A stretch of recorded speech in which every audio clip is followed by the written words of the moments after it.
komunikasi itu penting banget.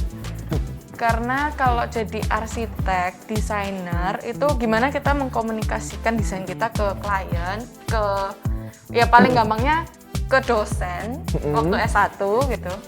Meyakinkan kalau desain ini tuh emang apa ya, reasonable gitu.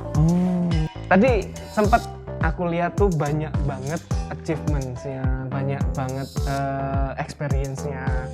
Terus aku sempat lihat juga di namanya itu ada title lead nat, terus ada BD plus C, itu kayak rumus trigonometri itu ya. Itu title apa sebenarnya? Ini pertanyaan dari Pak Aquila sebenarnya ini. Iya. Itu tuh saya ambil sertifikasi green building dari US Amerika. Jadi kebetulan kalau di Taiwan itu background mereka mengacunya ke arah Amerika sih, US. Gitu. Jadi didorong sama dosen saya waktu S2 untuk ambil sertifikasi itu. Gitu. Kakak kok mirip Indomie sih? Soalnya kakak seleraku. Iya, aduh, ini yang nulis ini mantap. Aduh, anak-anak zaman sekarang ya.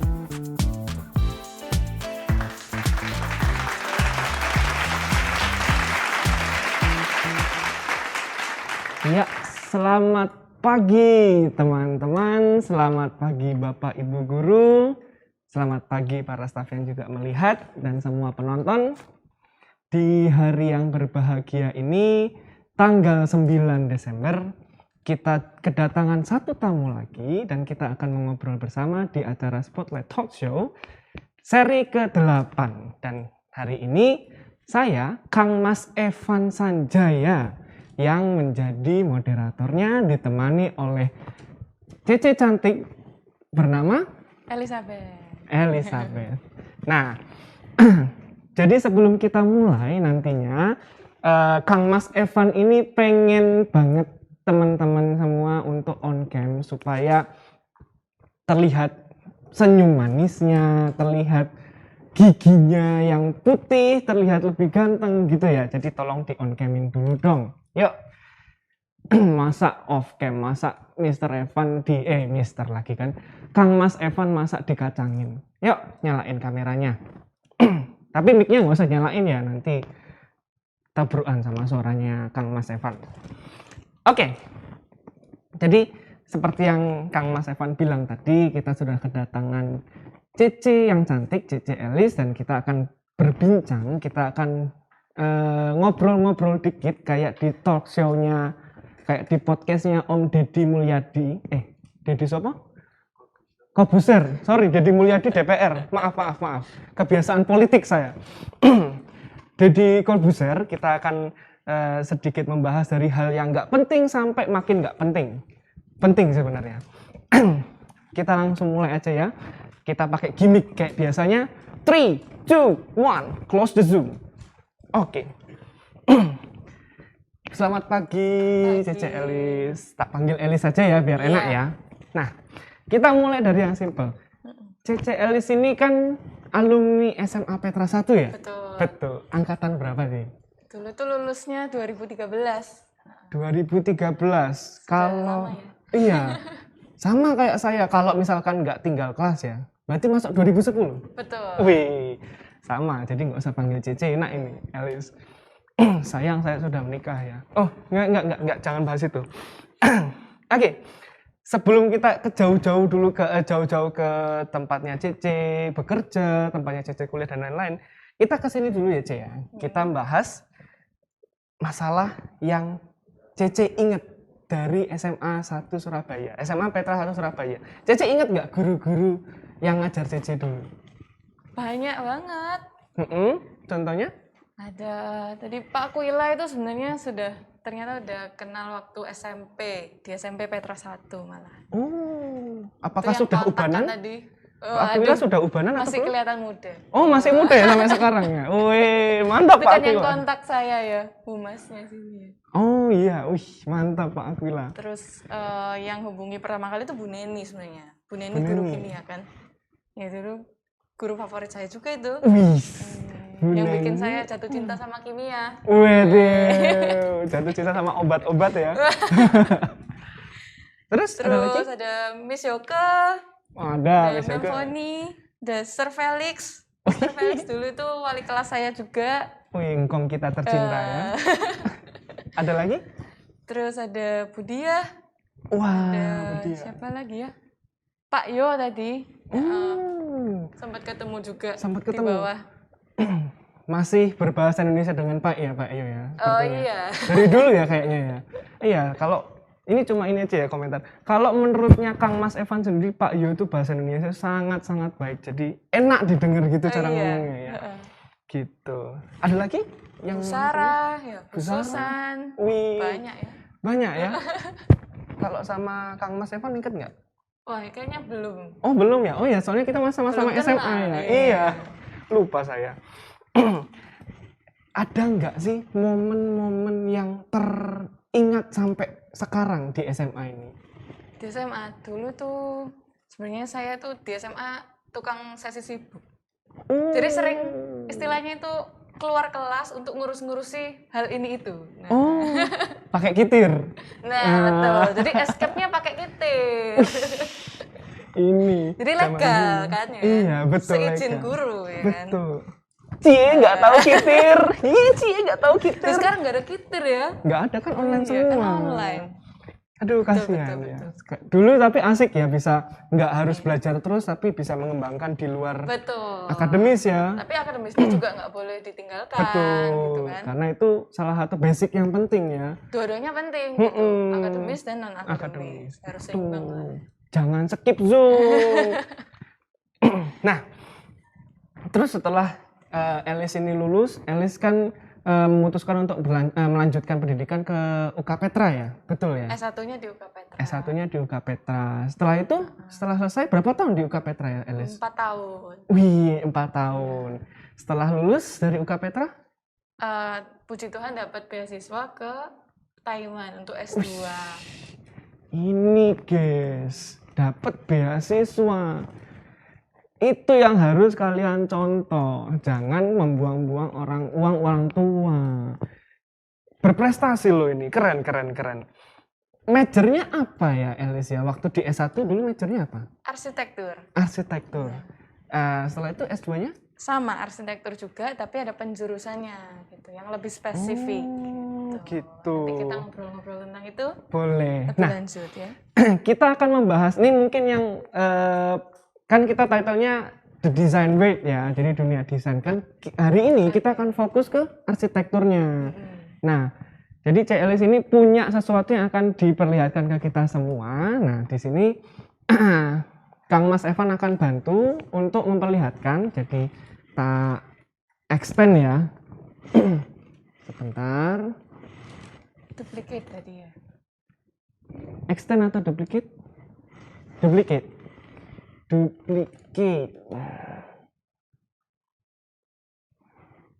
Alright guys, apakah sudah terlihat?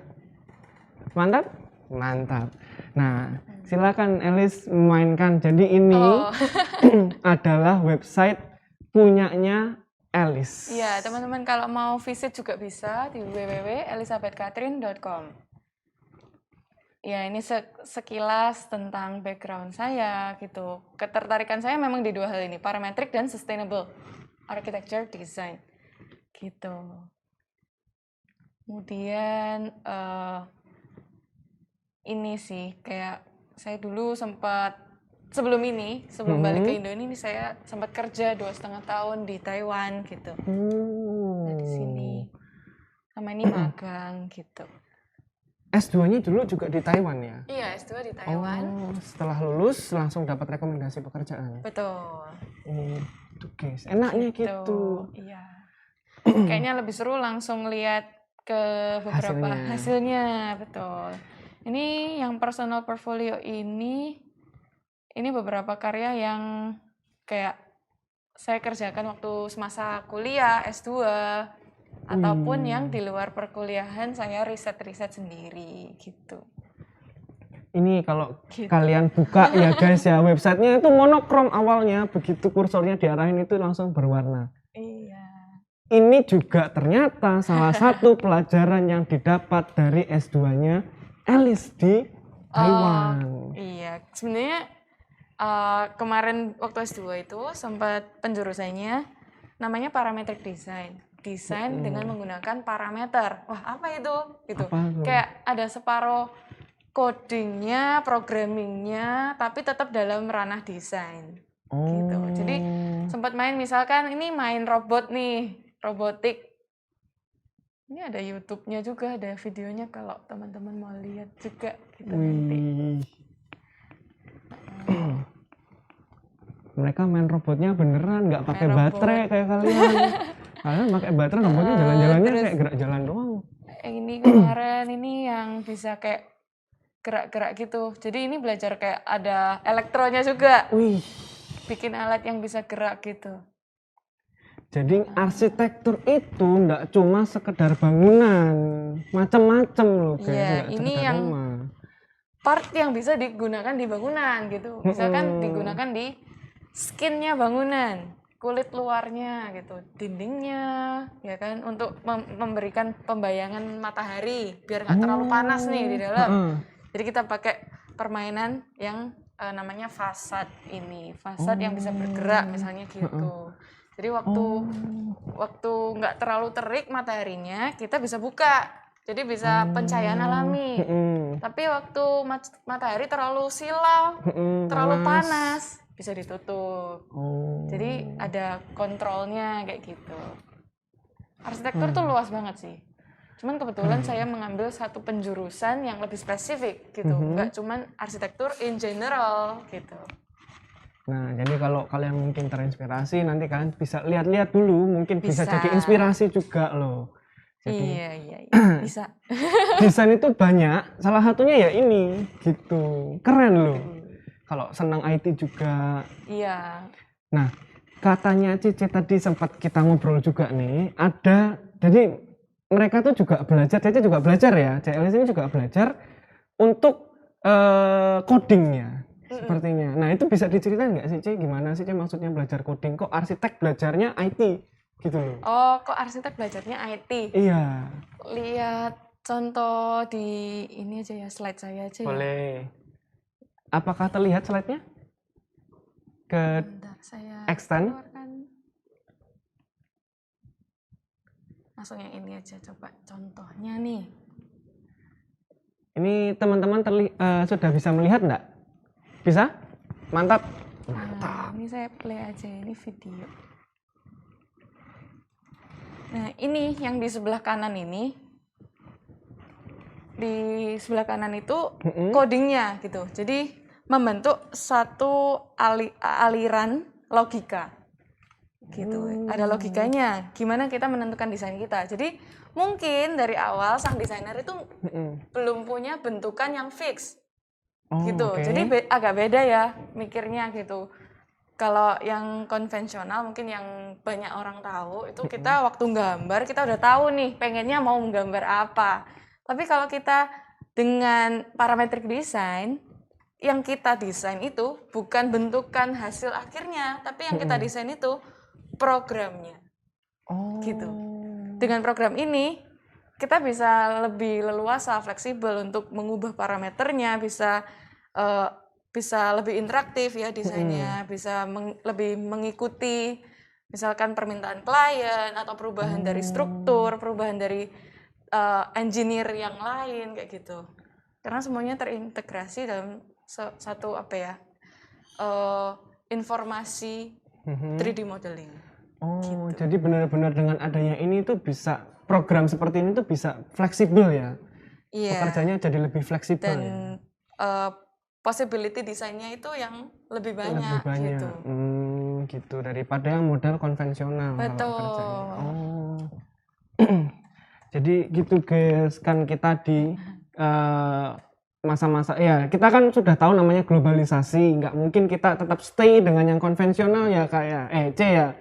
Jadi kalau bisa ya fleksibel. Gimana ketika CC tahu kita harus fleksibel, join ke S2-nya yang ada IT-nya segala macam supaya bisa mengikuti perkembangan zaman. Iya, sekarang semua bidang itu nggak cuma desain arsitektur ya, semua bidang kalau di Taiwan semuanya itu udah pakai programming, pakai IT gitu. Karena itu yang bisa memudahkan kita melakukan banyak hal. Misalkan kalau ada yang pernah dengar nih, machine learning. optimasi. Wah, apaan lagi Apa itu tuh? gitu ya. Nggak tahu. Yang bisa membantu kita untuk make decision lebih cepat daripada kita uji coba satu-satu. Misalkan ya kita sebagai desainer, kita mau desain mana sih yang paling optimal gitu. Apakah desain A, desain B, tapi dengan adanya program software coding tadi, ada machine learning, kita bisa mencoba iterasi itu sampai ribuan, jutaan dalam waktu yang jauh lebih singkat daripada kalau kita cobain itu satu-satu gitu. Wah, berarti sangat-sangat membantu loh seperti ini tuh. Ya, kalau tertarik bisa belajar tentang itu tuh. Bisa ngikuti Machine learning, jejaknya Elis ya. Nah, ada lagi nggak yang mau ditunjukin Elis ke teman-teman yang lain? Mungkin portofolio yang lain. Yang ini simulasi panel fasad skin. Fasad itu selubung luar bangunan ya. Jadi meliputi dinding dan atap luar. Nah, fasad yang bisa bergerak ini mengikuti matahari supaya memaksimalkan pembayangan mataharinya gitu. Ini juga kemarin simulasinya bisa gerak juga gitu. Jadi dimasukkan misalkan lokasinya di mana. Jadi setiap lokasi kan mataharinya beda-beda tuh. Ya. Di Surabaya beda sama di Taiwan, di Taipei misalnya gitu. Jadi kita masukkan lokasinya, terus kita konekkan gitu dengan lingkungan sekitarnya, pembayangannya seperti apa, kita bisa simulasikan gitu. Jadi sangat-sangat masa depan sekali ya, seperti ini bisa ngikuti matahari dan segala macam, ngikuti kiblat ya. S2 kemarin. Luar biasa. Ini yang kita cari itu yang seperti ini. Enggak kitanya yang habis itu ngiup cari pohon yang rindang, enggak. Sekarang ini bisa seperti ini loh teknologinya, udah maju. Terus misalkan ini satu pembelajaran mata kuliah juga waktu itu, tugas gitu. Nah, yang tadi aku ceritain kita bisa optimasi desain dengan machine learning gitu. Jadi mesinnya yang belajar gitu. Kita ngajarin mesinnya, kita pengen ngomong nih ke komputernya, kita pengen tujuan kita apa, goalnya. Tolong dong bikinin aku desain yang memenuhi goal itu gitu. Jadi kita gimana cara ngasih tahu mesinnya, gimana kita ngasih tahu komputernya ya lewat bahasa pemrograman. Coding tadi, betul. Nah, misalkan contohnya di sini, ini yang atas aku minta minimum total solar radiation, radiasi matahari yang paling minim.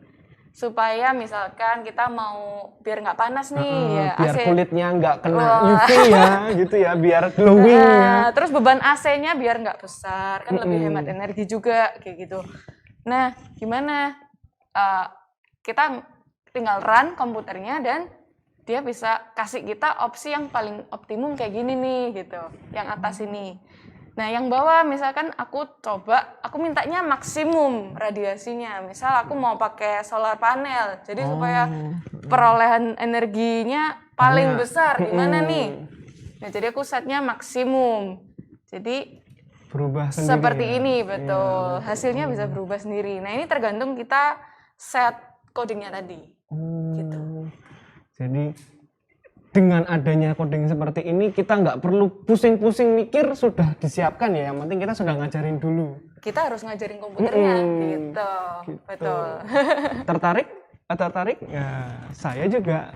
Cuma udah males belajar. Kalau saya ini nggak bisa gambar pun, saya tuh gambarnya masih 2 gunung kembar sama matahari di tengahnya tuh. Jadi nggak bisa. Iya, legendaris.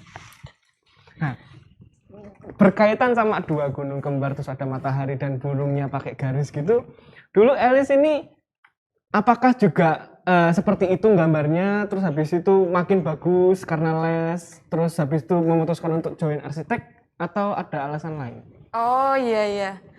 Dulu juga gambarnya tangan, nggak secanggih ini pakai komputer. Coba tak tunjukkan ya. Dulu tuh ada gambar saya waktu SMA. SMA mata pelajaran seni rupa itu ya. Dulu tuh Pak Eko yang ngajar. Mungkin Pak Eko sudah nggak di SMA Petra 1 ya. Pak Ekonya sekarang, kalau yang Pak Eko sekarang olahraga ya? Oh ya, itu juga masih ada itu. Oh, masih ingat ya dulu ya? Iya. Oh, ya. Kan anaknya Pak Eko itu seumuran saya. Eka. Iya, iya. Nah yang ini nih mata pelajaran seni rupa ya kalau nggak salah. Kalau di IPA itu dulu kita belajarnya gambar perspektif. Nah ini masih ada kebetulan. Kok ya pas ada maketnya. Terus waktu itu kita disuruh bikin maket, furnitur, terserah apa, mebel ya, terserah. Waktu itu saya bikinnya sofa.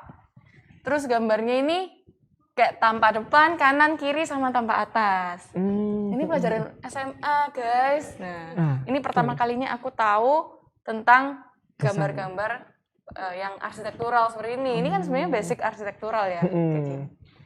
Terus dari sini mulai tertarik gitu dengan arsitektur. Terus dulu SMA itu sebenarnya ikutan banyak banget sih. Ikutan mading deteksi kalau tahu. Mading deteksi kayaknya kita sudah agak redup ya. Iya. Kalau yang lain?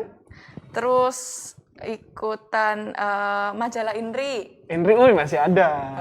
Masih ada. Dulu sempat jadi ketua majalah Indri. Waduh. Terus buku kenangan gitu ya, yang lebih connect ke desain itu sih. Yang lain-lainnya yang nggak connect juga banyak. Contohnya? Ya, saya tertarik musik gitu, hobi dulu. Jadi dulu sempat ikutan PYO. Wih, tapi kok kemarin aku nggak lihat ya? Iya, saya terlalu usur. Tapi kemarin ada Jessica Sudarta loh. Oh iya ya, alumni dipanggil ya. Iya.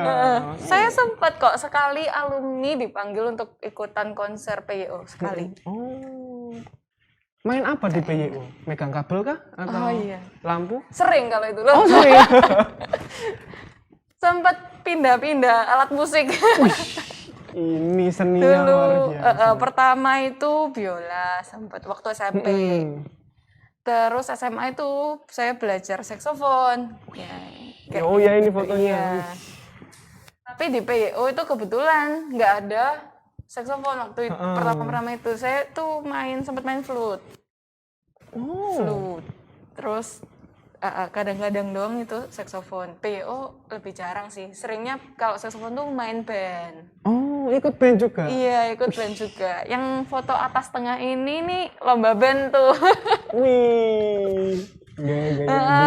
Kayak dulu anak band ya. Iya, keren. Ya emang hobi musik gitu. Jadi Alice ini tahu dia tuh memang bagus di situ, dikembangkan. Nah, teman-teman juga harus gitu, tahu apakah otak kiri, otak kanan, otak tengah, atau otak manapun yang jalan ya itu yang kita kembangkan. Harus dijalankan semua. Iya, harus tahu di mana passionnya.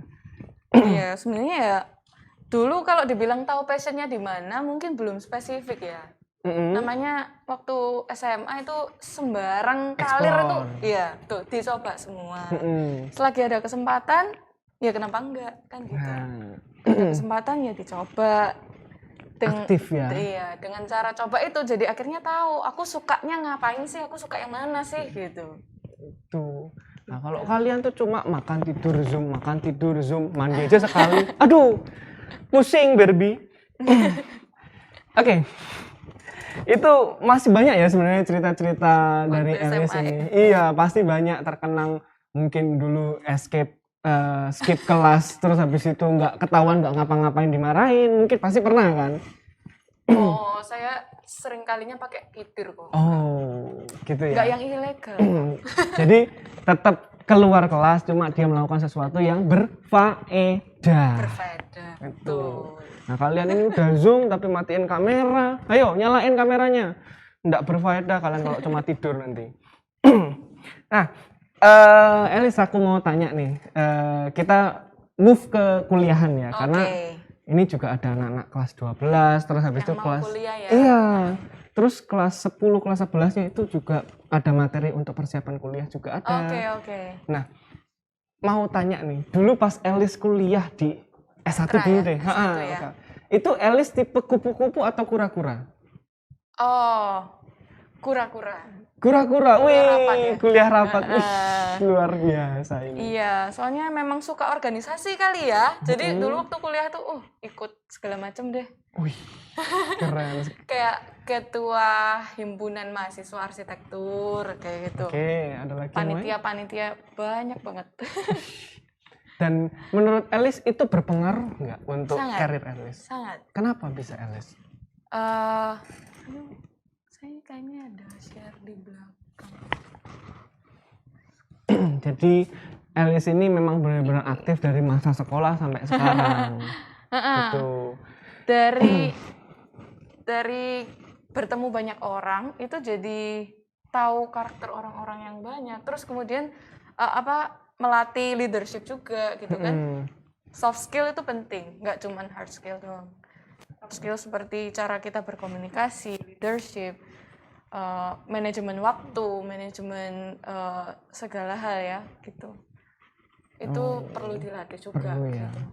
Jadi nggak cuma diem doang di kamar, habis sekolah, habis selesai Zoom tidur atau main game. Bersosialisasi lah ya, karena itu penting ya. Penting.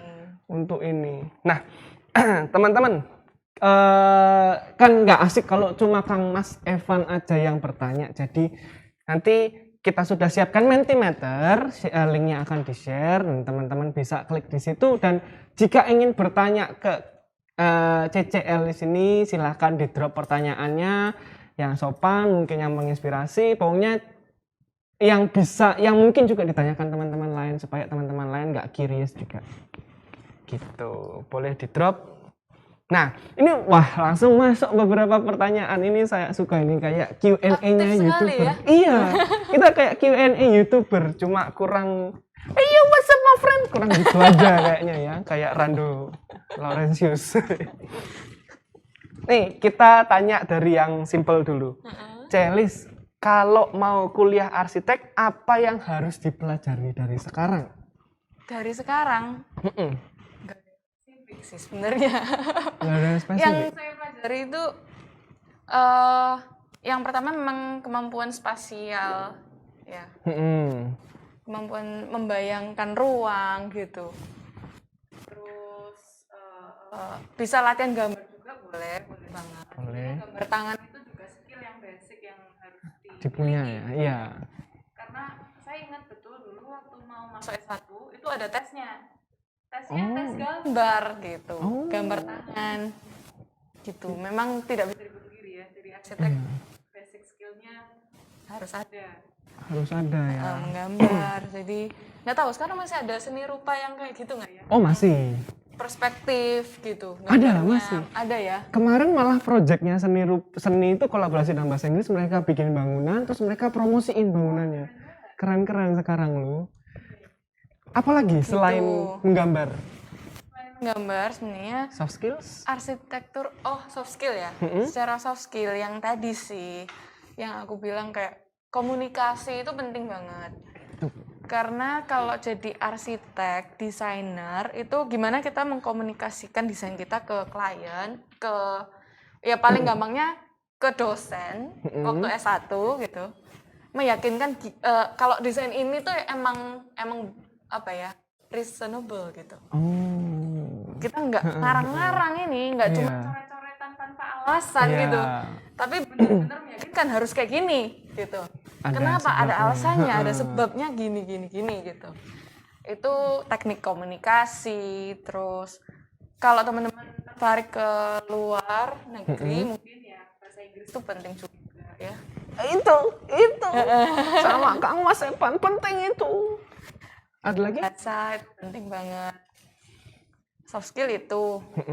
Kalau pengetahuan yang lain-lainnya sih ya yang umum-umum ya. Kalau hitung-hitungan, matematika sebenarnya atau ada struktur ada ya. Tapi nggak seribet gimana. Nanti bakalan diajari juga sih. Tetap ada pengulangan materi seperti itu lagi ya. Gitu guys. Jadi ya memang paling pertama tetap harus bisa gambar dulu kalau mau masuk arsitek. Terus skill soft skill kayak tadi sosialisasi segala macam itu harus juga dipertahankan, kalau bisa diteruskan. Jangan di stop karena kalian cuma di rumah. Gitu. Ini kita move ke pertanyaan lain ya. Okay. Ada pertanyaan yang sangat aneh, jadi suka seblak nggak? Pertanyaannya suka seblak atau enggak? Kayaknya aku nggak pernah makan. Nggak pernah makan ya? Jadi selama di Taiwan itu 2,5 tahun tambah berapa? Kuliahnya itu berapa tahun? Kuliah saya tuh 1,5 tahun. 1,5 tahun. Terus kerja 2,5 tahun. Total ya 4 tahunan lah 4 tahun. di Taiwan. Dan nggak pernah nemu seblak ya di Thailand. Thailand lagi, Taiwan. Taiwan. Nggak pernah. Nggak pernah ya. Waduh, nanti mungkin harus coba ya di sini ya. Nah, ini satu pertanyaan yang mungkin juga bakal ditanyakan semua banyak teman-teman. Jadi cara dapat beasiswa itu gimana sih? Iya, itu yang mungkin banyak teman-teman yang butuh ya. Jadi kalau saya tuh kemarin dapat beasiswanya dari ini, kampusku ini namanya Taiwan Tech. Mana ya? Kursornya. Nah.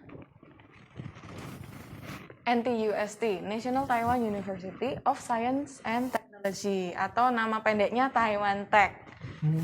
Nah, memang di Taiwan itu mereka sangat welcome foreigner ya. Jadi banyak beasiswa yang ditawarkan buat orang asing gitu.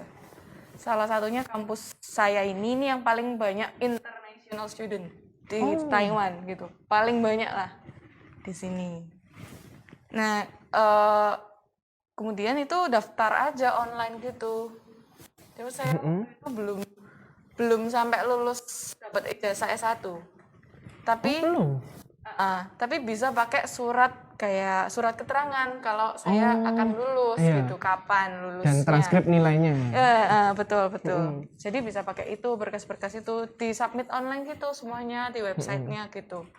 Bikin account terus online, ada bayar juga tapi nggak besar kayaknya. Terus saya berapa ratus ribu gitu ya. Oh, tapi ini full atau parsial beasiswanya waktu itu? Nah, dia ada 3 tingkatan. Yang saya dapatkan tuh yang full. Jadi dapat udah termasuk biaya sekolah nggak bayar dan dapat uang jajan. Ya, sebulan sekitar 5 juta gitu. Kalau sekarang kayaknya naik loh dengar itu. Mantep. Jadi memang benar-benar nggak keluar uang untuk S2 gitu kan. Dan pengalamannya memang sangat beda ya. Kalau teman-teman punya kesempatan harus dikejar. Harus dicoba ya. Dicoba. Kalau teman-teman tanya, apa aja sih beasiswanya? Banyak. Kalau dulu Elis dapat beasiswa dari mana? UK Petra kah atau dari mana? Oh, yang maksudnya S1 sponsornya. ya? S1 beasiswa? S2-nya, S1-nya juga beasiswa? S1-nya cuman kayak potongan uang pangkal gitu. Oh, S2-nya beasiswa. Iya. Full dari kampusnya ini. Dari kampusnya ini loh. Jadi banyak banget teman-teman. Bahkan dari Indonesia juga pemerintah ada. Juga ada. Pemerintah LPDP. LPDP itu juga. Cuman LPDP itu kan harus kembali ke Indonesia ya setelah lulus. Betul. Nah, cuman waktu itu target saya memang pengen kerja dulu di luar.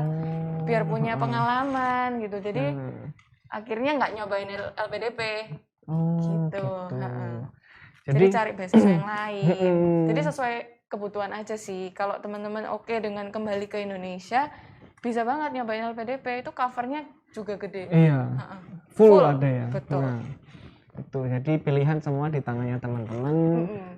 Mau balik ke Indonesia nggak apa-apa. Kalau teman-teman berpikir, kalau aku keluar negeri nanti ijazahnya nggak bisa dipakai. Bener nggak tuh, Ceng? Kayaknya tergantung jurusan juga ya. Kalau jurusannya misal nih dokter, hukum, S1-nya di luar mungkin agak susah untuk mendapatkan izin di sini. Waktu di Indonesia.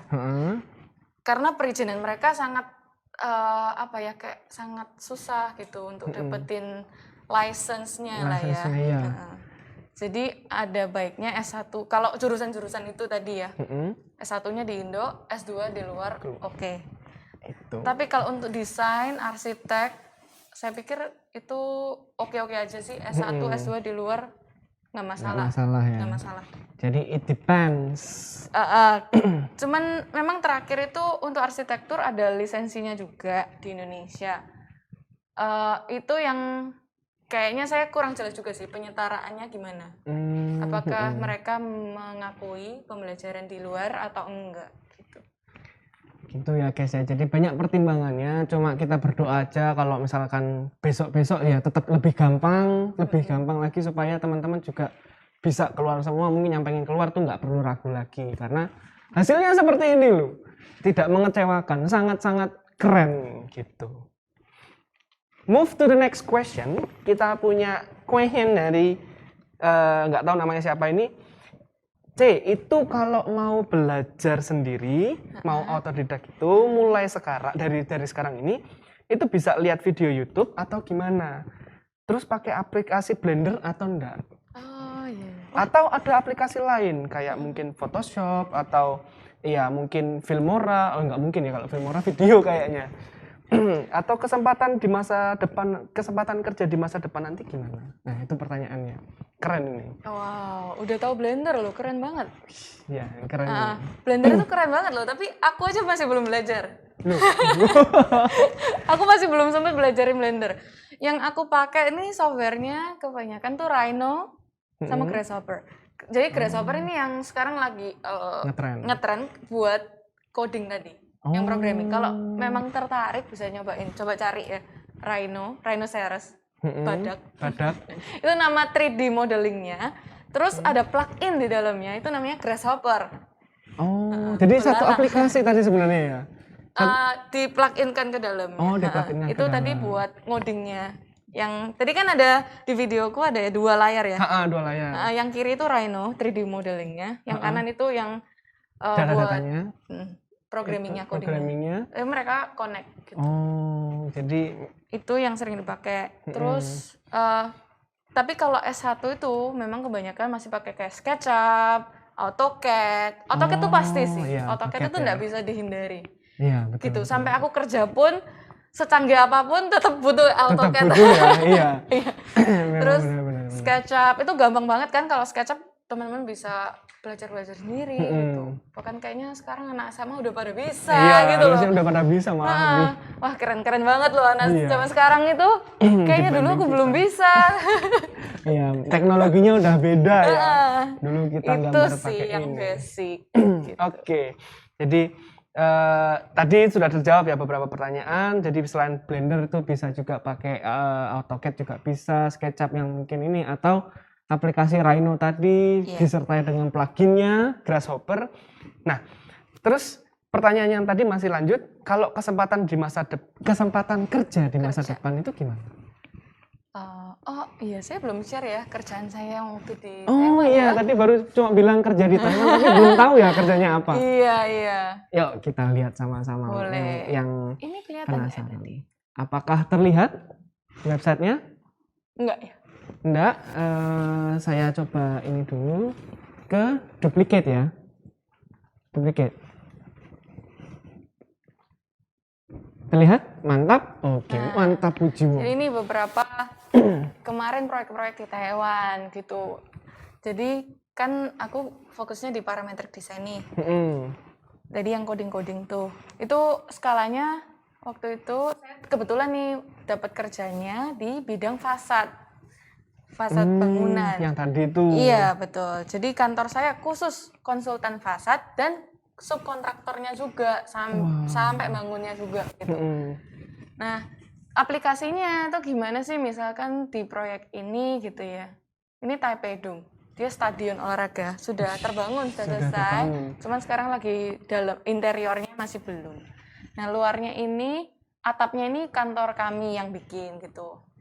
Atapnya. Nah, saya sebagai parametric designer tugasnya ngapain? Itu misalkan kita bantu segmentasi panelnya supaya bisa dibangun dan supaya bisa diproduksi massal gitu. Panelnya nggak semuanya custom terus akhirnya mahal banget gitu. Jadi harus ada namanya dioptimasi. Misalkan ukurannya berapa nih yang paling pas, yang dia masih bisa dibengkokkan membentuk bulat tadi gitu. Itu bisa disimulasi gitu. Ini otomatis atau enggak stadionnya? Jadi kayak di stadion bola kan biasa nutup itu enggak ini? Ini tertutup, full tertutup ya? Iya. Terus ini gedung sih kayak kita bikin 2 tower ini dan tower ini. Bagian luarnya aja kayak dinding luarnya gitu, ada kaca sama metal. Kayak gitu-gitu. Nah, peluangnya memang kalau parametric design itu lebih ke yang saya pernah di Taiwan itu lebih yang ke skala besar kan, skala public building kayak ini airport misalkan gitu. Wih, sampai airport. Atapnya airport. Yang mana kalau kita kerjain manual terlalu makan banyak waktu banget. Iya. Kalau pakai software yang programming tadi lebih efisien gitu. Arahnya ke sana. Nah, sekarang tantangannya waktu aku kembali ke Indo nih. Aku udah balik for good di Indo. Oke. Jadi di Indo kan mau start sendiri. Itu memang karena hal ini hal yang baru ya, parametric design ini mungkin nggak banyak orang yang familiar. Dan gimana cara kita adaptasikan ini ke proyek-proyek di Indo. Indonesia. Itu yang PR sekarang gitu. Ya, karena masih konvensional ya kebanyakan di Indonesia ya. Belum banyak yang seperti ini ya. Betul. Mungkin misalkan kita sebagai desainer bisa nih kita desain seperti itu, tapi industrinya mungkin masih belum bisa support gitu. Jadi bukan berarti nggak bisa. Kemarin saya juga sempat ada proyek yang pakai bambu gitu. Ya bisa gitu, bisa banget. Jadi kita sebenarnya bisa sebagai desainer kita juga harus memperhitungkan local materialnya apa. Terus ketukangan yang ada di tempat tersebut itu seperti apa, teknologinya masih seperti apa, itu bisa banget itu disesuaikan kayak gitu sih. Jadi banyak hal ya. Nah, ada pertanyaan lain nih, C. Permisi, C. Wih, sopan banget. Suka aku sama yang sopan-sopan. Parametric design apakah bisa dilakukan seperti membentuk origami, jadi seperti pembuatan satelit, yang panel surarnya bisa dibuka tutup seperti origami dan lain-lain, bisa nggak? Sangat bisa ya. Iya. Jadi nggak sekedar bangunan, tapi benda-benda pun bisa ya seperti bisa sebenarnya, karena justru ya dengan coding tadi itu sangat nggak ada batasan lah ya. Mau desain apapun, kebutuhan apapun bisa. Ya, kita bisa mendefinisikan keinginan kita itu tertuang dalam bahasa pemrograman. Wih, itu keren guys. Jadi sangat-sangat broad ya, sangat-sangat luas yang bisa dicapai kalau kalian bisa parametric design ini ya. Nah, masih, banyak banget pertanyaannya, tak cariin yang ini ya, karena ada antusias sekali. Iya, banyak yang tertarik karena di sini juga banyak anak-anak yang minat jago, ke desain. Iya, jago desainnya itu bagus-bagus. Jadi mungkin besok ketika Cece sudah startupnya sudah jadi ini bisa kolaborasi. Bisa kolaborasi loh, lumayan. Bisa banget.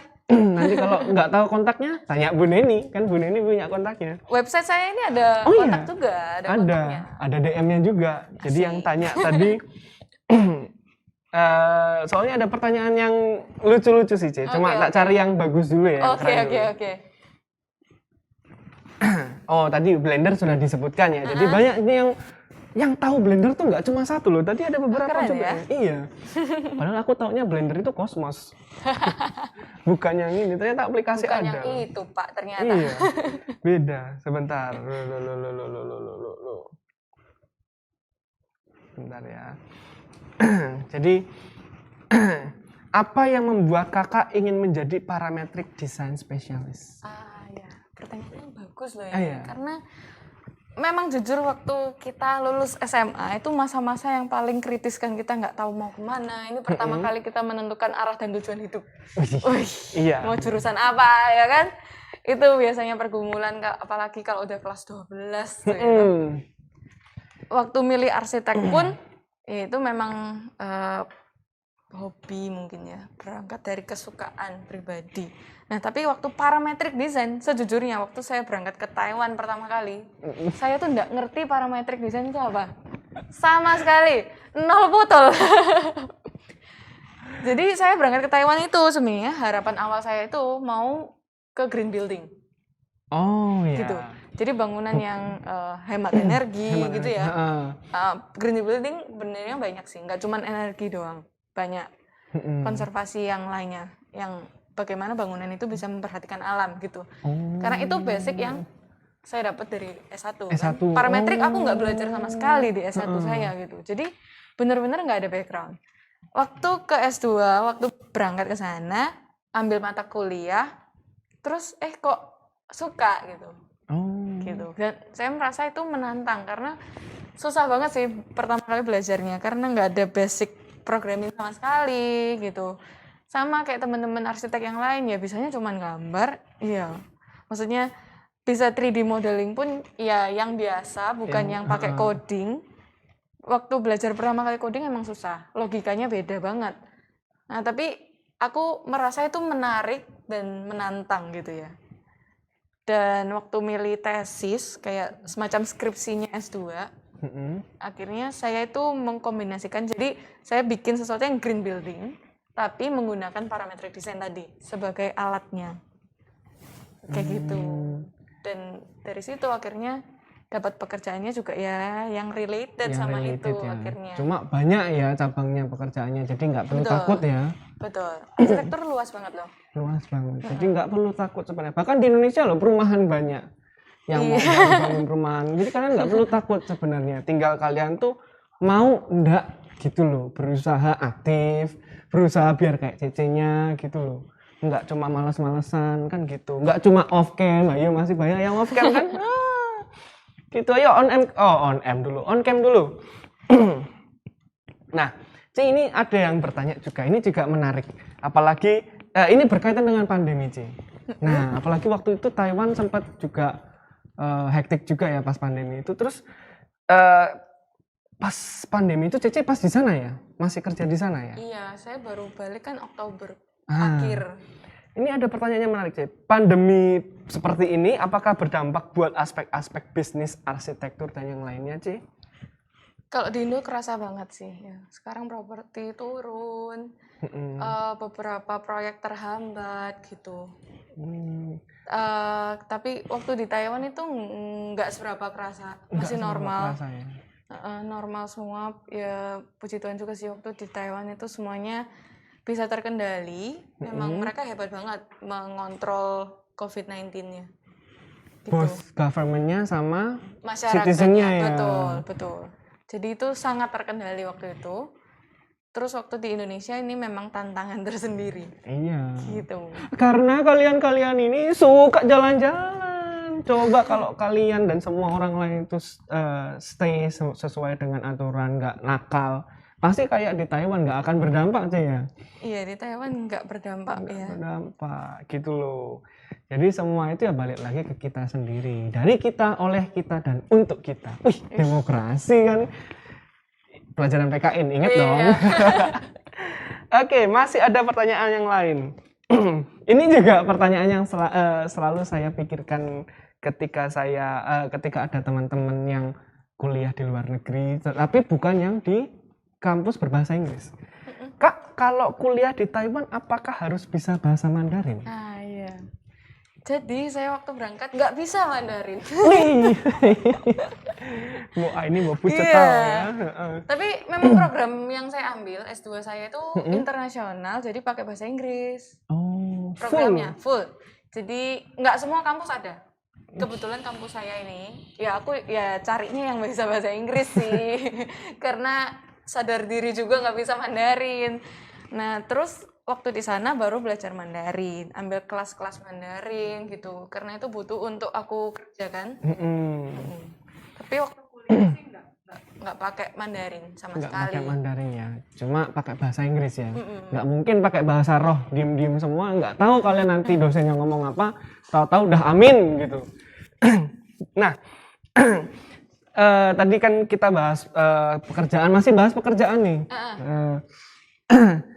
Mungkin ini agak sedikit menyinggung privacy, mungkin juga ya agak sedikit kurang sopan. Cuma mungkin nanti Elis bisa dibulatkan aja ya. Okay. Kira-kira kalau misalkan seperti ini, apakah menguntungkan kerja sebagai arsitektur? Apakah menguntungkan cuan atau enggak gitu bahasanya? Cuan atau enggak? Emang kan gimana ya? Ini agak memang bingung ya ngomongnya gitu. Iya. Kalau waktu di Taiwan memang lebih tinggi kan pendapatannya dari kita kerja di Indonesia gitu. Jadi saya sadar betul kalau saya kembali ke Indonesia nggak bisa nih kerja ikut orang, nggak bisa gitu. Kayak pengen start sendiri karena juga bidang saya nggak ada, juga pendapatan ya kita harus realistis ya. Pendapatan juga butuh gitu loh. Dan kalau kerja ikut orang ya udah akhirnya segitu-segitu aja ya. Itu juga yang aku memutuskan kenapa aku nggak stay di Taiwan juga. Karena aku di Taiwan bakalan ya udah segitu-segitu kerja ikut orang, aku nggak bisa mengejar mimpiku sendiri. Ya kayak aku ngikutin mimpinya orang terus kan gitu. Ya soal karir memang ada unsur pendapatan juga ya teman-teman. pendapatannya emang harus dihitung, maksudnya kita cukup nggak, apalagi yang mau start family gitu, misalkan dihitung tuh ada sekarang kan banyak sih acara financial management gitu-gitu ya. Itu kalau menguntungkan atau enggak di arsitek tuh sebenarnya lebih banyak ada apa ya, bidang-bidang lain yang lebih cuan gitu ya apanya. Tapi kenapa sih aku stay di arsitektur? Karena ada faktor lain selain pendapatan itu sendiri, teman-teman. Ada faktor di mana aku tuh enjoy di bidang ini gitu. Dan kalau udah passion ya emang iya, seneng ya gitu loh. Bukan cuma cari duitnya kan sebenarnya gitu. Hitungannya main tapi dapat duit gitu ya. Main sama hobinya, main sama passionnya dapat cuan. Itu kan sebenarnya yang paling perfect tuh kayak gitu. Paling perfect gitu. Jadi kalau ada yang tanya, iya kita harus realistis ya kayak tadi yang Elis bilang. Jadi ya kita harus lihat dulu ini harus gimana dihitungkan dengan benar-benar. Tapi ya balik lagi nanti tergantung dengan seberapa kelas usahanya teman-teman juga gitu. Jadi semua akan cuan pada waktunya. Aman. Ya Gitu. pasti Tuhan cukupkan lah ya. Betul, pasti Tuhan cukupkan. Tinggal mau enggak gitu loh. Kalau kalian tuh pengen cuan tapi ya cuma tidur, enggak bisa gitu. Sekarang kan semua maunya instan gitu. Itu yang susah. Prosesnya berapa tahun tadi kuliahnya? 4 tambah 1,5. Nah, 5,5 tahun loh. Normalnya S2 itu 2 tahun sih. Nih, namanya 2 tahun. Aku 4 tahun nih. Memalukan saya ini. Aduh. Jangan ditiru saya. Tirulah yang ini 2 tahun malah 1,5 tahun. Gitu. Bukan di DO malah lulus lebih cepat. Keren. Oke, kita move ke pertanyaan yang lain. Untuk masuk arsitek, apakah harus dari background IPA atau IPS atau malah bahasa yang enggak ada di sini? Dan untuk yang senang menggambar lebih baik DKV atau arsitek? Nah, keren ini. Aku kebetulan dari IPA sih dulu. Tapi kayaknya ada teman-teman yang dari IPS masuk arsitek sih. Karena waktu zamanku ya, zamanku ya. Karena kita sebenarnya di arsitektur itu mempelajari segala macam hal. Yang sangat IPA dan sangat IPS itu ada semua. IPA itu misalkan kan yang tadi kayak struktur, misalkan energi ya, gitu-gitu ya. Banyak kayak ke lingkungan gitu. Nah, sedangkan kalau IPS itu ada kayak misalnya kita mempelajari behavior orang ya, psikologi orang, kemudian sosial, gimana membentuk ruang komunal misalkan gitu, public space gitu ya, perilaku orang, perasaan orang kan gitu-gitu ya. Terus geografi benar, geografi juga ada gitu.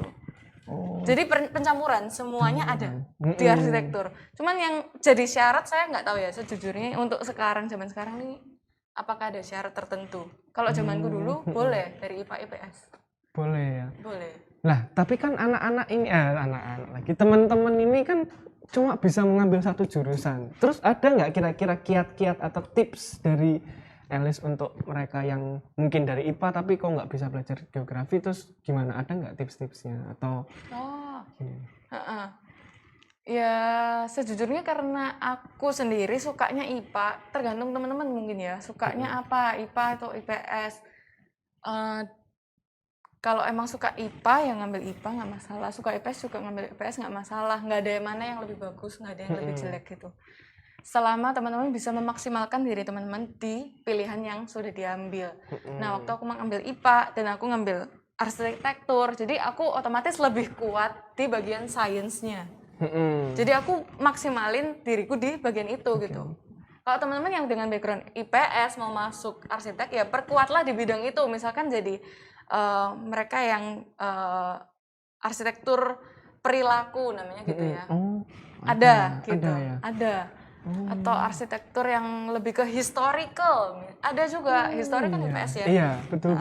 Ada juga ahlinya itu beda-beda gitu. Nah, tergantung interestnya teman-teman sih. Jadi nggak usah minder ya, mau IPA, IPS semua bisa usah. Ya. Betul.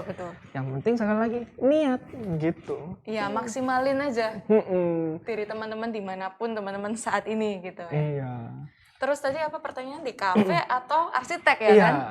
Ini kan dua hal yang paling umum ya kalau teman-teman suka gambar, bingung nih arsitek atau DKV. Bedanya adalah tadi sih kalau arsitektur aku rasa ilmunya lebih komprehensif, kemana-mana gitu.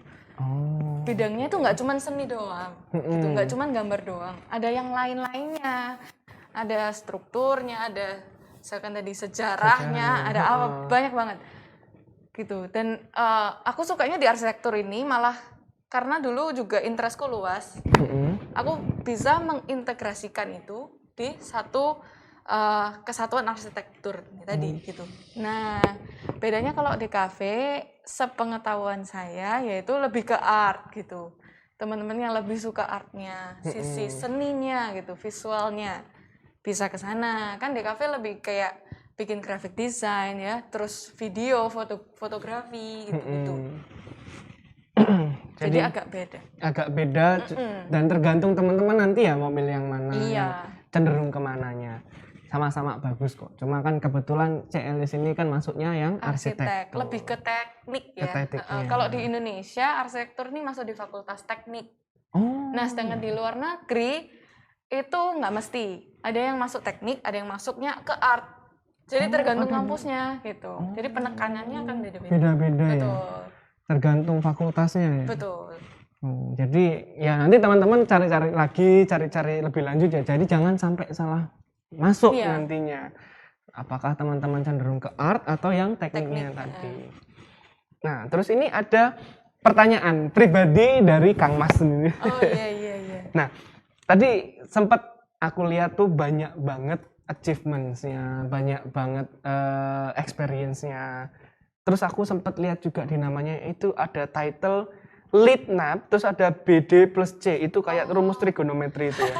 Itu title apa sebenarnya? Ini pertanyaan dari Pak Akwin lah sebenarnya ini. Iya.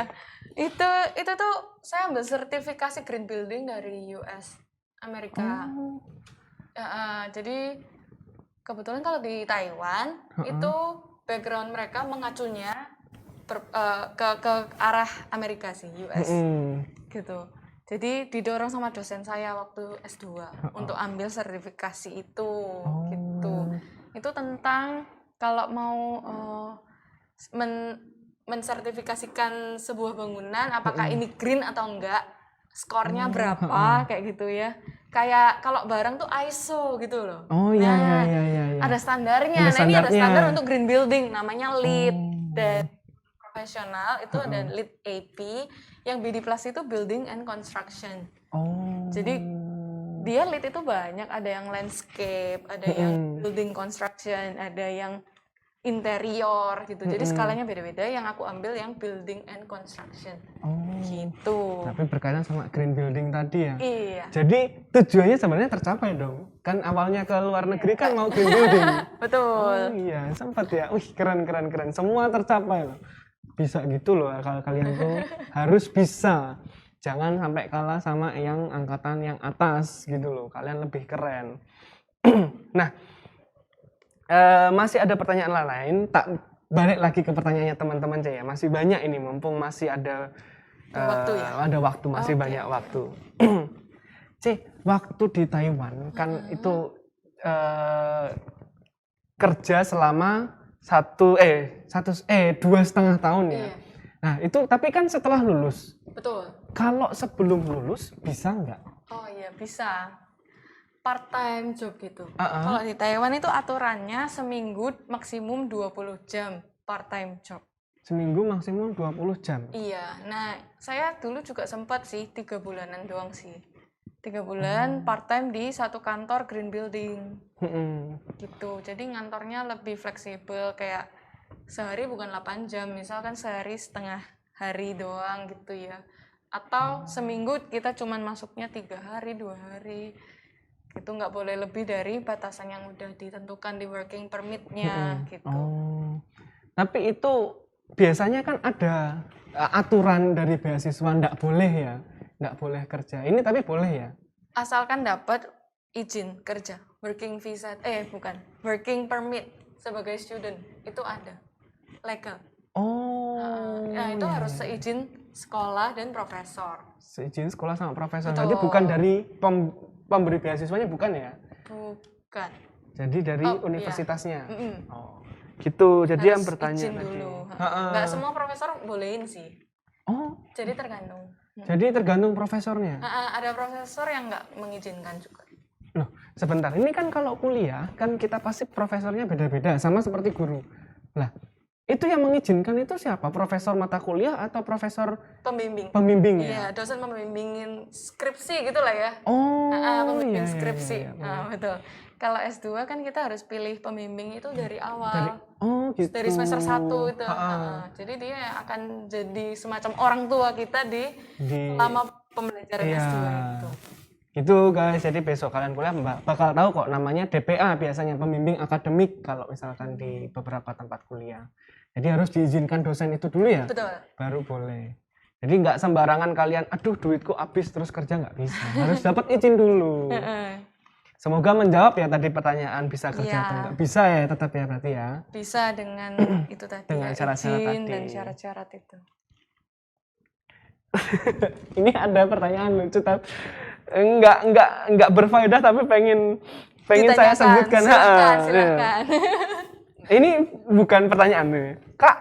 Kakak kok mirip Indomie sih? Soalnya kakak seleraku. Iya, aduh, ini yang nulis ini mantap. Aduh, anak-anak zaman sekarang ini. Iya, ini kalian ini masih kecil, fokus belajar dulu. Udah kuliah baru ini. Aduh, saya masih ketawa-ketawa, kok ada kayak gini, Indomie, apaan gitu. Kok bisa ada Indomie? Iya. Gimana? Jadi saya tapi senangnya itu pas mereka aktif sekali loh. Bertanya ini banyak loh. Tapi kebanyakan pertanyaan memang mereka tuh bertanya tentang beasiswa dan segala macam. Kalau misalkan environment, let's say environmentnya ya, ketika kakak di sana, Cece di sana tuh teman-temannya kan internasional semua. Itu gimana? Apakah suportif atau mereka individualis atau seperti apa? Oke. Environment ya. Kalau di sana saya temenan juga internasional ada, yang lokal Taiwan juga banyak. Oh iya. Gitu. Kita campur gitu kan. Dan kalau orang Taiwan sendiri tuh sangat welcome lah ke kita. Nggak ada diskriminasi, nggak ada membeda-bedakan suku, agama, ras, itu nggak ada sama sekali gitu. Keren. Mereka sangat open gitu. Keren. Mereka sangat open minded. Terus kalau orang internasional yang ke sana juga pasti open minded dong. Karena mereka emang pengen cari pengalaman yang beda kan di negara orang kayak gitu. Iya. Jadi seru sih gitu kalau ketemu sama teman-teman dari background yang beda-beda gitu kan. Terus mereka budayanya beda-beda gitu. Terus ikutan komunitas juga kan di sana, nggak cuman sekolah, misalkan di gereja atau komunitas musik gitu ya, komunitas apa gitu, malah ketemu dari backgroundnya macam-macam. Itu seru sih kalau aku menikmati gitu, dan bisa banget untuk survive di sana gitu, nggak sampai merasa kangen rumah banget. Wah. Kecuali kangen makanan ya. Kalau makanan Indo itu paling enak. Rendang apalagi, waduh. Kalau makanan ya, tapi kalau orang-orang di sana sangat enak lah environment-nya gitu ya. Jadi nggak merasa sendirian ya. Iya. Gitu. Sampai nggak kangen rumah loh. Biasanya yang kesana-sana tuh ada homesick. Kangen lah. Tapi terobati masih bisa ya. Itu jadi kalau misalkan kalian tuh pengen keluar negeri tapi kok takut ya, misalkan ke Taiwan takut, nah ini sudah ada testimoninya loh langsung. Terus di Taiwan banyak banget orang Indonesia sebenarnya. Dan ada komunitasnya juga untuk orang Indonesia di Taiwan. Gitu. Kalau negara lain kan belum tentu ya kayak gitu. Nah, tapi kalau tadi kan sempat bilang nih, temennya itu ada yang Taiwan lokal. Nah, itu ngobrolnya pakai bahasa apa? Karena akhirnya udah bisa Mandarin dikit-dikit kan. Nah, sekalian latihan sama mereka. Gitu. Mereka juga biasanya orang Taiwan tuh pengen belajar bahasa Inggris, pengen ngelatih bahasa Inggrisnya mereka. Jadi mereka itu senang kalau ngobrol sama kita yang internasional. Oh, gitu. Iya. Oh, gitu. Jadi tak pikir tuh orang Taiwan itu malah very proud of the first language-nya, jadi mereka nggak mau malahan. Enggak ya? Enggak. Malah ya kebetulan juga di ibu kota ya, di Taipei kan di saya. Taipei ya. Sangat mereka sangat ingin bisa bahasa Inggris gitu. Apalagi kalau udah bisa bahasa Inggris kan kesempatannya luas ya, mau sekolah di luar atau bekerja di luar atau ada kerjasama dan lain sebagainya, itu kesempatannya kan luas kalau bisa bahasa Inggris. Oh gitu, jadi nggak usah takut lagi ya, bahkan orang-orang sana pun mau bahasa Inggris, jadi bahasa Inggris itu penting. Iya, sejujurnya mereka juga Inggrisnya nggak bagus-bagus Nggak amat. bagus-bagus Biasanya amat. anak-anak Petra ini Inggrisnya pasti bagus-bagus. Nah itu cuma nggak tahu kalau masalah Zoom ini apakah mereka benar-benar melatih bahasa Inggrisnya, nggak tahu ya, padahal penting ya begitu keluar Penting ya. banget. Aku dulu juga kayaknya belajar mati-matian karena aku Inggrisnya nggak strong lah ya. Dibandingin teman-teman aku yang lain. Jadi effort banget sih sebelum berangkat itu, sebelum dapetin beasiswa, skor bahasa Inggris. Aku waktu itu ngambil IELTS itu ada minimum skornya berapa. Nah itu yang harus dikejar. Itu penentu juga di beasiswa. Betul. Berapa minimum skornya, Kak? Nah ceritanya kalau Taiwan itu lebih apa ya, fleksibel. Aku dulu tuh ngejarnya ke Belanda. Nah, Belanda itu minimumnya IELTS 6,5 ya kali. IELTS 6,5. Gitu. Kalau UK 7 kan. Segituan. Itu ngejarnya lumayan mati-matian. Tapi ternyata dapetnya Taiwan. Ya nggak apa-apa lah, masih disyukuri. Iya, betul. Tapi itu ya tadi IELTS sangat penting ya, bahasa Inggris itu penting banget. Jadi for skills itu sangat penting, nantinya pun bukan grammar yang utama, tapi for skillsnya. Kalian tuh bisa ngobrol nggak sama orang lain, bisa mendengar nggak, mendengarkan mereka ngomong, mendengarkan lecturernya ya, dosennya. Terus nulisnya harus gimana, itu kalian harus perhatikan baik-baik. Oke, pesan dari guru bahasa Inggris. Oke, kita move ke question lain. Ini masih banyak yang bertanya dengan Blender. C, kalau kemampuan menggambar itu bakat atau bisa dipelajari sebenarnya? Terutama untuk arsitek. Iya. Bakat atau bisa dipelajari? Menurut saya sih bisa dipelajari ya. Kalau saya dibilang bakat alami itu sebenarnya ya nggak sekuat teman-teman, banyak sih teman-teman lain yang masih lebih kuat gitu ya, sketsa tangannya gitu. Jadi dulu saya pertama juga sempat minder, tangan saya nggak sebagus teman-teman yang lain gitu ya. Tapi bisa dipelajari, dan selama kita punya niat, kita punya passion juga ya. Kalau emang seneng bisa latihan, nyoba terus mengasah skill gitu. Jadi bisa ya, bukan bakat alami, enggak. Itu bisa dipelajari, nggak usah takut, cobalah arsitek, nggak masalah. Nah, ini ada pertanyaan yang menarik. Bagaimana cara mencari tahu berapa tinggi suatu bangunan secara manual dan secara digital untuk arsitek? Sebelum mendesain maksudnya? Enggak ada, atau ya.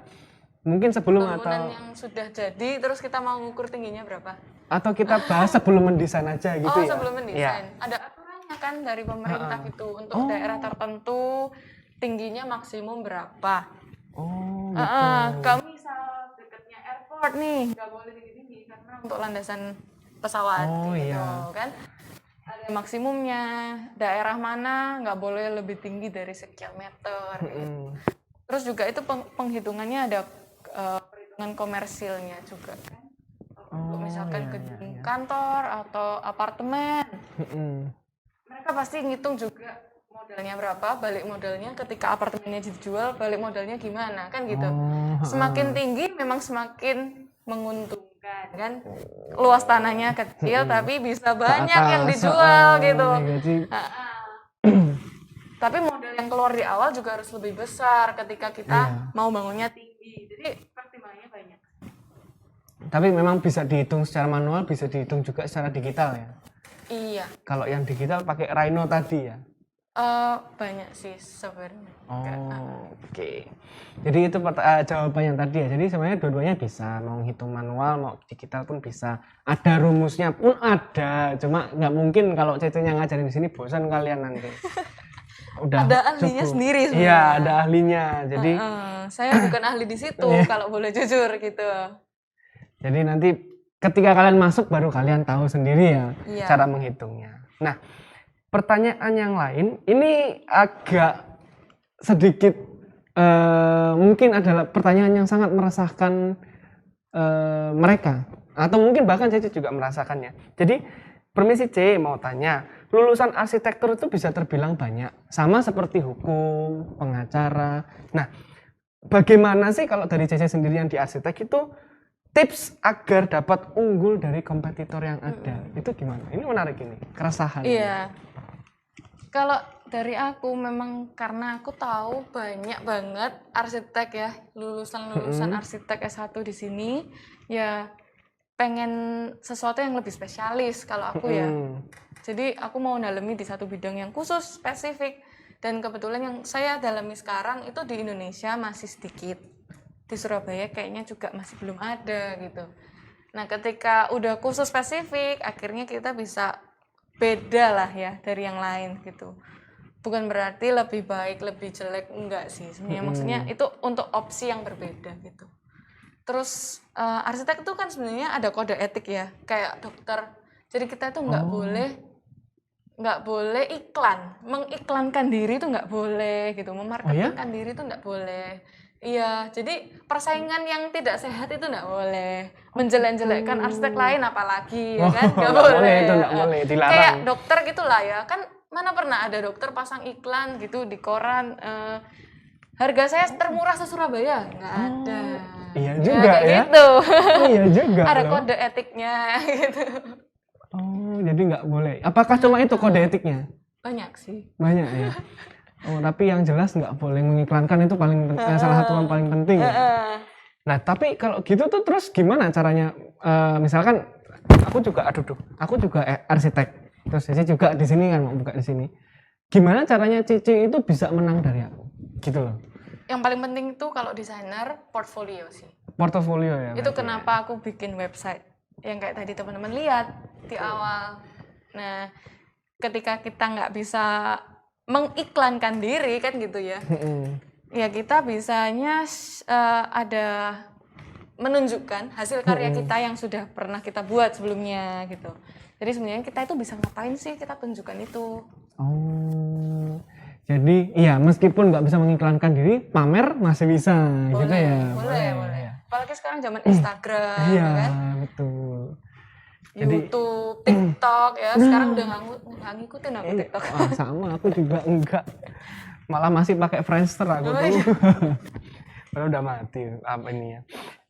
Jadi gitu ya, nggak perlu takut kalau misalkan berkompetisi itu ada cara-caranya sendiri. Meskipun nggak bisa ngiklanin diri, langsung bisa pakai cara lain. Salah satunya pakai portfolio tadi. Gitu. Cara lainnya apa? Pakai channel, kenalan, ya orang dalam, penting. Link, channel, kenalan, nah itu penting. Nah, ini pertanyaan lanjutannya. Kalau misalkan, kan tadi bilangnya channel itu penting, link itu penting, gimana sih cara dapatnya biar teman-teman tahu? Nggak ada yang khusus ya, selama kita membawa diri dengan baik ke siapa saja orang yang kita temui, kita nggak akan pernah tahu orang mana saja yang akan ketemu sama kita lagi di kemudian hari kan sebenarnya gitu. Kalau teman-teman punya kesempatan misalkan ketemu di sekolah atau ketemu di panitia sesama organisasi kayak gitu, atau sama dosen sekalipun, sama guru, dosen dan lain sebagainya, kita nggak akan pernah tahu kira-kira di masa depan tuh mereka akan kita pasti kan nggak tahu ya. Tapi bangunlah satu relasi yang baik dengan semua orang gitu. Pesanku itu sih ya. Itu cara membangun relasi, bener banget. Jadi pesannya CL ini untuk kalian gitu. Bangun relasi yang baik, jangan bikin orang kecewa gitu.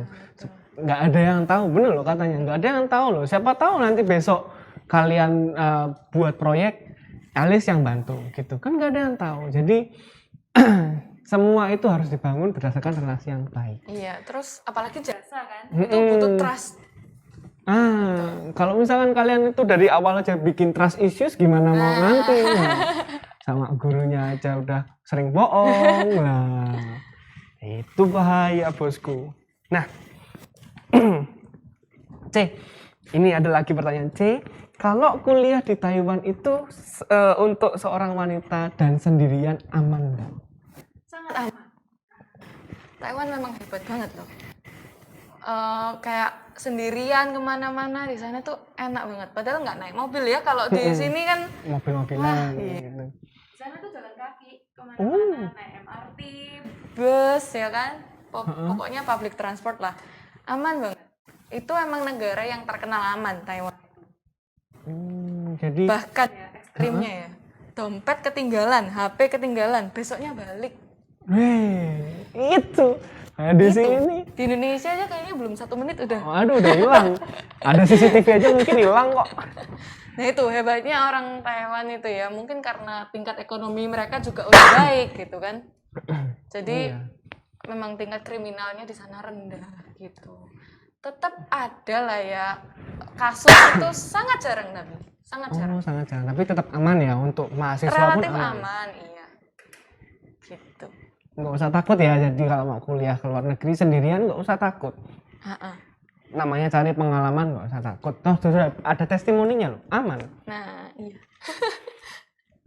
Nah ini ada pertanyaan aneh, ini nggak tahu benar apa enggak sih, tapi C, di Taiwan makan kalajengking enggak?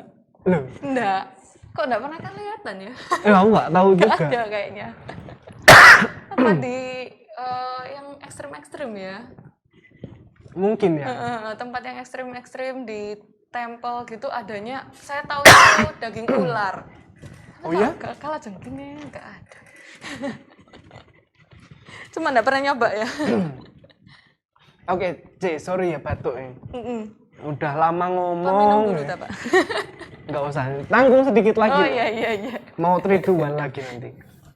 Ini ada pertanyaan yang menarik. Jadi sistem perkuliahan di Indonesia itu agak lain sama luar negeri.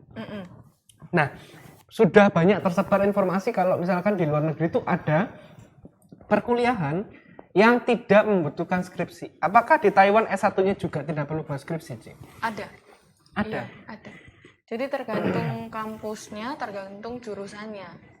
Oh, gitu. Ada yang nggak perlu skripsi, betul. Terus mereka ngapain kalau nggak skripsi? Ya udah ikut kelas, lulus, udah. Dapat nilainya dari kelas-kelas mata kuliah itu SKS-nya.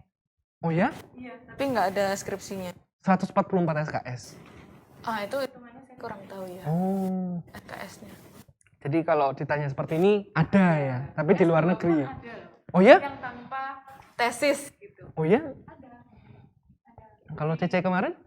Kalau aku pakai tesis. Oh. Nah itu harus dilihat lagi, teman-teman pengennya kemana, juga dicek kampusnya gimana sistemnya, kurikulumnya. Oke, jadi kalau kalian tuh merasa takut sama skripsi, di luar negeri tuh ada yang nggak perlu pakai skripsi. Biasanya gantinya tuh kelas tambahan atau paper doang. Nah kalian bisa, tapi mikirin itu nanti, yang penting lulus dulu, pilih kuliah yang sesuai dengan passion. Nah, berkaitan dengan passion C, gimana sih cara Cece menemukan passionnya Cece? Karena ada anak-anak juga yang agak bingung cara menemukan passionnya, padahal mereka mau lulus gitu. Itu memang susah-susah gampang. Dan itu proses ya. Bahkan sampai sekarang pun saya juga mengasah passion saya di mana gitu. Ya yang paling langkah sederhana, dilihat kita sukanya di mana, terus kita dikasih talenta sama Tuhan di mana, gitu kan. Dan kesempatan yang terbuka di mana, kan gitu. Dan kita kalau kita dikasih kesempatan di situ ya maksimalin, gitu. Gitu ya. Jadi ya kalian lihat diri sendiri dulu ya pertama ya, dicoba-coba. Dan yang terpenting ya dekatkan diri sama Tuhan. Sih Tuhan pengen kita ngapain sih gitu. Nah itu berdoa. Lah kalian tidur, bangun tidur, Zoom, nggak mandi, habis itu tidur lagi nggak berdoa. Iya gimana mau tahu? Tuhan itu penting nomor 1. Ini ada, karena waktunya bentar lagi, ada dua pertanyaan terakhir. Suka dukanya Cece pas kuliah di arsitektur S1 maupun S2 itu apa? Suka duka kayak aku nggak suka pelajaran yang terlalu abstrak sih waktu S1, apalagi aku inget S1 semester 1 itu lagi abstrak banget.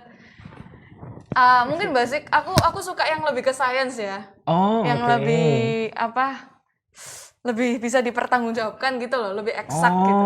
Iya. Ketika aku ketemunya sama sesuatu yang abstrak banget, terus dosennya ini nilai bagus enggaknya gimana sih? Pusing ya gitu. Nah, itu pertama kali di semester 1 itu aku agak susah sih. Pertamanya itu kayak agak minder juga. Aku nggak merasa bisa jadi the best di situ gitu. Maksudnya ya kayaknya banyak yang harus kupelajari gitu. Kayaknya kok aku nggak bisa. Tapi ternyata seiring berjalannya waktu ya bisa diasah di bidang lain yang aku nggak suka ya bisa diasah, tetap diasah juga, tapi memang bukan itu keunggulanku. Nah, keunggulanku di mana, dicari yang lain kan gitu. Terus didalemin lah yang di situ gitu. Itu dukanya nih karena ada beberapa pelajaran yang emang abstrak banget, absurd ya gitu ya kasarnya. Kalau sukanya nih? Suka banyak loh sebenarnya di jurusan arsitek ya. Emang sukanya enaknya tuh ya kalau kita di kuliah arsitek S1 itu mata kuliah kita yang paling utama ada namanya merancang. Jadi studio desain itu sampai 10 SKS sendiri. Setiap semester. Jadi itu kayak hidup dan matinya anak arsitek. Nah, itu tapi asik. Asiknya kenapa? Kita itu ke studio tiap hari kan.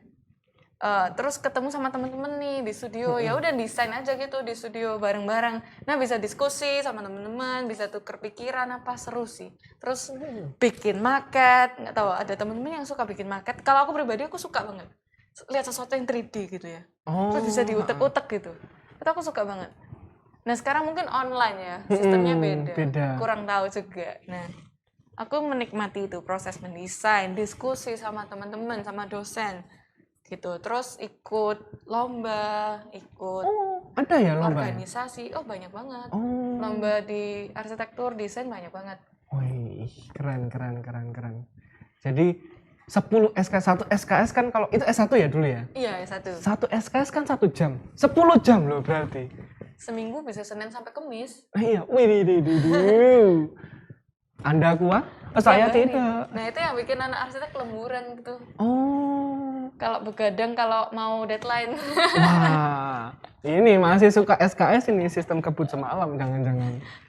Karena desain itu kan susah ya, nggak ada kata finish sebelum deadline. Nah, kalau PR matematika kan bisa selesai gitu ya. Dan selesai ketika kita sudah menyelesaikan semua soalnya. Kalau desain tuh nggak ada. Selalu ada aja yang kurang apalagi kalau orangnya perfeksionis. Iya betul. Bisa diubah ini itu. Nah, itu yang juga perlu dibelajarin gimana kita berkata cukup dan puas dengan hasil karya gitu. Oke. Ada lagi sih yang membuat Cece bahagia banget ketika di perkuliahan? Waktu S2 mungkin ya ketemu sama teman-teman yang basic S1-nya nggak dari arsitek. Nah itu seru juga. Jadi kalau S2 itu memang kita kan bisa lompat ke jurusan lain kan sebenarnya.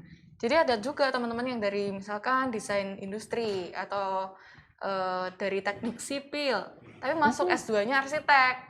Terus kita ketemu di kelas kuliah gitu kan, akhirnya tukar pikirannya jadi lebih menarik ya. Iya. Gitu. Jadi S2-nya ini tuh bisa dari mana aja ya? Bisa dari teknik sipil tadi, yang S1-nya teknik sipil, S1-nya teknik industri, atau desain interior mungkin ada juga ya? Iya. Jadi banyak, terus kalian mau fokusin ke sini bisa loh. Jadi nggak perlu takut desain itu luas dan bisa nyambung-nyambung. Iya. Gitu. Ada lagi yang lain? Udah sih, ya aku udah ya. Itu. Nggak ketemu pasangan hidup di sana? Ketemunya malah di SMA sini loh. Wih, ini menarik ini. Terima kasih SMA Petra 1. Nah, sudah mempertemukan. Jadi pertanyaan tadi ada pertanyaan. Jadi sudah punya pacar atau belum? Sudah terjawab. Sudah ketemu sekelas. Di sini. Sekelas. Dulu paling kelasnya Bu Sarah. Waduh, ini penasaran, coba tak cek namanya ya siapa.